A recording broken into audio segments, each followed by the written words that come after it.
കഴിഞ്ഞ നിയമസഭാ തെരഞ്ഞെടുപ്പിൽ കോൺഗ്രസ് നേതൃത്വം കൊടുക്കുന്ന ഐക്യ ജനാധിപത്യ മുന്നണി, അതായത് UDF, വൻ വിജയം കരസ്ഥമാക്കി CPIM നേതൃത്വം കൊടുക്കുന്ന ഇടതുപക്ഷ ജനാധിപത്യ മുന്നണി LDF കനത്ത പരാജയം ഏറ്റുവാങ്ങുകയും ചെയ്തു.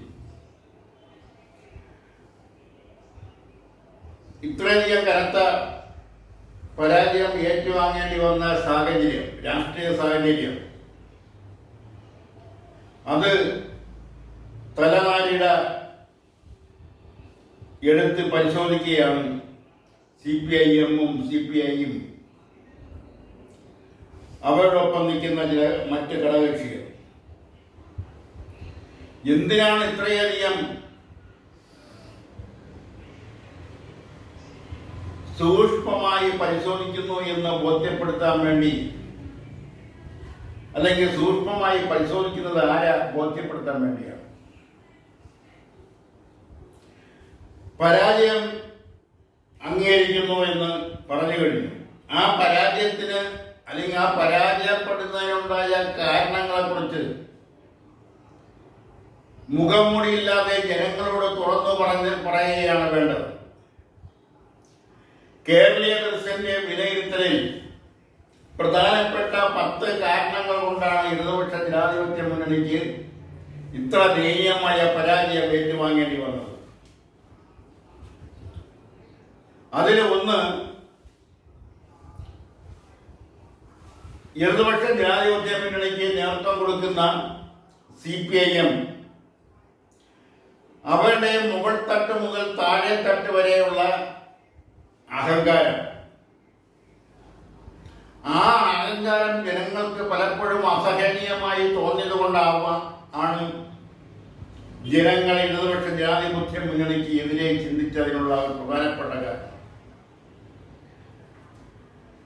അത് പരാജയപ്പെട്ടതിന്റെ കാരണങ്ങളിൽ ഒന്ന്. രണ്ടാമത്തെ കാരണം എന്ന് പറയുന്നത് ജാതി മതശക്തികളുടെ കേന്ദ്രീകരണം. അതായത് ഇടതുപക്ഷ ജനാധിപത്യ മുന്നണിയെ പരാജയപ്പെടുത്തുന്നതിന് വേണ്ടി സംഘടിത ജാതിയും മതവും ഒരിടത്ത് കേന്ദ്രീകരിച്ചു എന്നുള്ളതാണ്. മൂന്നാമത്തെ പ്രധാനപ്പെട്ട ഘടകമെന്ന് പറയുന്നത് ആശാവർക്കർമാരുടെ സമരം പോലുള്ള ചില പ്രധാനപ്പെട്ട അല്ലെങ്കിൽ ചില ശ്രദ്ധിക്കപ്പെട്ട സമരങ്ങളിൽ ഇടതുപക്ഷ ജനാധിപത്യ മുന്നണി സർക്കാർ നിഷേധാത്മകമായ നിലപാടാണ് സ്വീകരിച്ചത്. പ്രത്യേകിച്ചും CPIM അവരുമായി സൗഹൃദപരമായ ഒരു അന്തരീക്ഷത്തിൽ സംസാരിച്ച സമരം ഒത്തുതീർപ്പാക്കുന്നതിനുള്ള ഒരു ശ്രമം പോലും നടന്നില്ല എന്നുള്ളതാണ് വസ്തുത. അത് ആശാവർക്കർമാരെന്ന് പറയുന്നത് സമ്പന്ന തൊഴിലാളികളല്ല, താഴെ തട്ടിലുള്ള തൊഴിലാളികളാണ്. പ്രത്യേകിച്ചും സ്ത്രീ തൊഴിലാളികൾ, അവരെ ചുറ്റിപ്പറ്റി ജീവിക്കുന്ന കുടുംബങ്ങൾ, അവരുടെ എല്ലാം വോട്ടും അവരെല്ലാം ഈ LDF-ന് എതിരെ ചിന്തിക്കുന്ന ഒരു സാഹചര്യം സൃഷ്ടിക്കപ്പെട്ടു, അല്ലെങ്കിൽ സൃഷ്ടിച്ചെടുത്തു എന്ന് പറയുന്നതായിരിക്കും കുറച്ചുകൂടെ ശരി. മറ്റൊരു കാര്യം എന്ന് പറയുന്നത്, നാലാമത്തെ കാര്യം എന്ന് പറയുന്നത്, സംസ്ഥാന സർക്കാരിന്റെ മേൽ കേന്ദ്ര സർക്കാർ സ്വീകരിച്ച ചില നടപടികൾ, പ്രത്യേകിച്ചും സാമ്പത്തിക രംഗത്ത് അല്ലെങ്കിൽ സാമ്പത്തികമായി സംസ്ഥാന സർക്കാരിനെ പല ഘട്ടങ്ങളിലും കേന്ദ്ര സർക്കാർ ഞെരുക്കി എന്നുള്ളതൊരു വസ്തുതയാണ്. അതുകൊണ്ട് പലപ്പോഴും ഫലപ്രദമായ രീതിയിൽ സർക്കാരിന് പ്രവർത്തിക്കാൻ കഴിഞ്ഞില്ല. അത് പരാജയപ്പെട്ടതിന്റെ അല്ലെങ്കിൽ LDF പരാജയപ്പെട്ടതിന്റെ പ്രധാനപ്പെട്ട കാരണങ്ങളിൽ ഒന്നാണ്. മറ്റൊരു പ്രധാനപ്പെട്ട കാര്യം എന്ന് പറയുന്നത്, പലപ്പോഴും രഹസ്യമായും പരസ്യമായും പറഞ്ഞിട്ടുള്ള ഒരു കാര്യം, പാർട്ടിയും സർക്കാരും ഒരാളിൽ മാത്രം കേന്ദ്രീകരിക്കുന്ന ഒരു രീതി അല്ലെങ്കിൽ ഒരു അസ്വാഭാവികമായ ഒരു സംഭവം ഉണ്ടായി. എല്ലാ കാര്യങ്ങളും സർക്കാരും പാർട്ടിയും ഒരാളിലേക്ക് കേന്ദ്രീകരിക്കുന്ന ഒരു പ്രവണത എങ്ങനെയോ വളർന്നു വന്നു.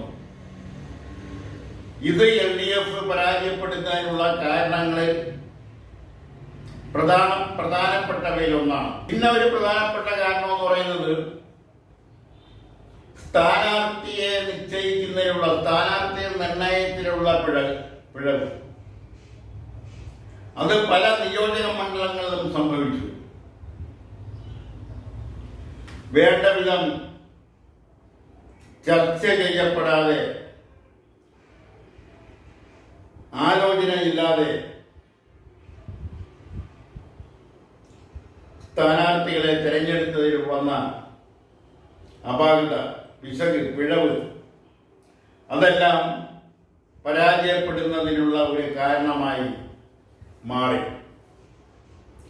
അതോടെ തന്നെ മറ്റൊരു പ്രധാനപ്പെട്ട ഘടകമെന്ന് പറയുന്നത്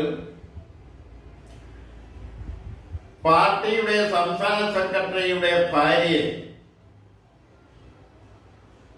സ്ഥാനാർത്ഥിയാക്കിയത് ജനങ്ങളിൽ അപമതിപ്പുളവാക്കി. ഇത് കേരളത്തിൽ അങ്ങോളം പാറശാല മുതൽ കാസർഗോഡ് വരെയുള്ള നിയോജക മണ്ഡലങ്ങളിലെ സമ്മതിദായകർ ഒരു പരിധിവരെ LDF-നെതിരെ ചിന്തിക്കുന്നതിന് അവസരമൊരുക്കി കൊടുക്കുകയാണ് ചെയ്തത്.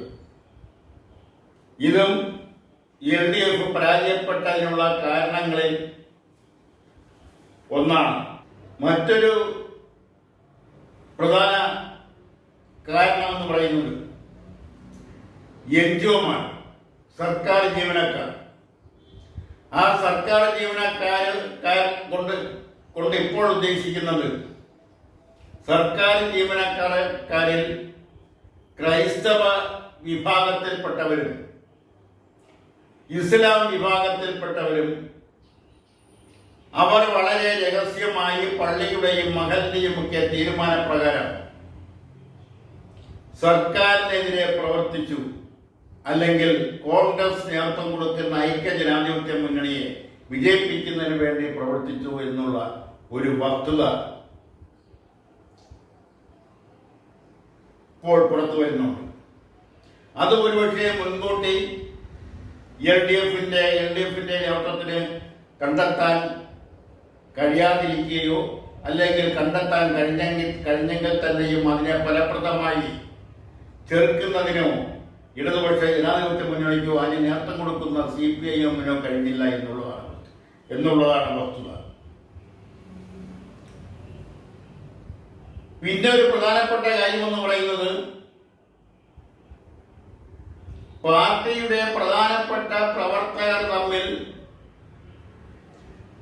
മൂന്നാമതും അധികാരത്തിൽ വന്നാൽ അത് പാർട്ടിക്ക് ദോഷം ചെയ്യുമെന്നുള്ള സംശയം, ആ സംശയം അവർ പരസ്പരം പ്രകടിപ്പിക്കുകയും അവർ പരസ്പരം ചർച്ച ചെയ്യപ്പെടുകയും ചെയ്തു. ഇതെല്ലാം ചർച്ചകളിലൂടെയൊക്കെ പാർട്ടി അനുഭാവികളുടെയും പാരമ്പര്യമായി ഇടതുപക്ഷ ജനാധിപത്യ മുന്നണിക്ക് വോട്ട് ചെയ്യുന്നവരുടെയും ഒക്കെ മനസ്സിലേക്ക് അല്ലെങ്കിൽ അവരുടെ മനസ്സിനെ സ്വാധീനിച്ചു.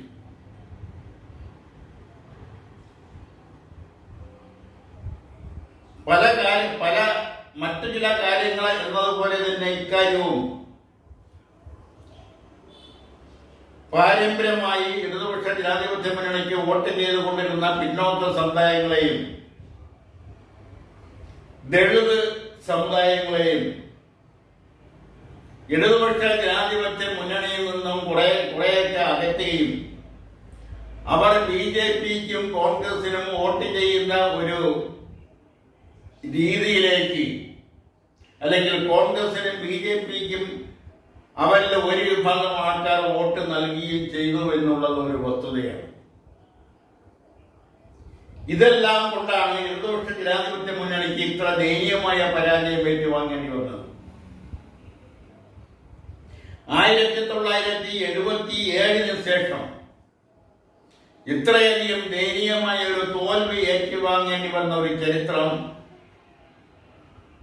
പൊതു തിരഞ്ഞെടുപ്പിൽ ഇടതുപക്ഷ ജനാധിപത്യ മുന്നണി ആദ്യമായിട്ടാണ് അനുഭവിക്കുന്നത്. ഇത് പറയുമ്പോൾ തന്നെ മറുഭാഗത്ത് കോൺഗ്രസിനെ ഇതുവരെയും മുഖ്യമന്ത്രി കണ്ടെത്തുന്നതിനുള്ള ഒരു സമന്വയത്തിൽ അല്ലെങ്കിൽ ഒരു ഒത്തുതീർപ്പ് രീതിയിലേക്ക് എത്താൻ ഇതുവരെയും കഴിഞ്ഞിട്ടില്ല എന്നുള്ളത് കോൺഗ്രസിനെ സംബന്ധിച്ചിടത്തോളം ഒരു ദുരന്തം തന്നെയാണ്. ജനങ്ങൾ ഇത്രയധികം അനുകൂലമായ നിലപാട് സ്വീകരിച്ചുകൊണ്ട് 100ലധികം സീറ്റ് നൽകിക്കൊണ്ട് അവരെ മിന്നുന്ന വിജയം അവർക്ക് വെച്ചു കൊടുത്തപ്പോഴും കോൺഗ്രസിൽ സാധാരണ ഇതുപോലുള്ള പിണക്കങ്ങളും അധികാര മോഹങ്ങളും ഒക്കെ സാധാരണമാണെങ്കിൽ തന്നെയും ഇപ്പോൾ നടക്കുന്ന അല്ലെങ്കിൽ ഇപ്പോൾ ഒരു സർക്കാർ രൂപീകരിക്കേണ്ട സമയത്ത് അത് നടക്കാതെ പോകുന്നതിന് രണ്ട് പ്രധാനപ്പെട്ട കാരണം 3 വ്യക്തികളാണ് എങ്കിൽ തന്നെയും പ്രധാനമായും അത് 2 വ്യക്തികളെ ചുറ്റിപ്പറ്റിയാണ് സർക്കാർ രൂപീകരണം അല്ലെങ്കിൽ മുഖ്യമന്ത്രിയെ കണ്ടെത്താൻ കഴിയാത്ത ഒരു സ്ഥിതിവിശേഷം കോൺഗ്രസിന് നേടേണ്ടി വന്നിരിക്കുന്നു. ഇത് കോൺഗ്രസിന്റെ മാത്രം ഒരു ദുരന്തമായിരിക്കില്ല. ഒരുപക്ഷെ അത് കേരള രാഷ്ട്രീയത്തിന്റെ തന്നെ ഒരു ദുരന്തമായി മാറിക്കൂടാകുകയില്ല.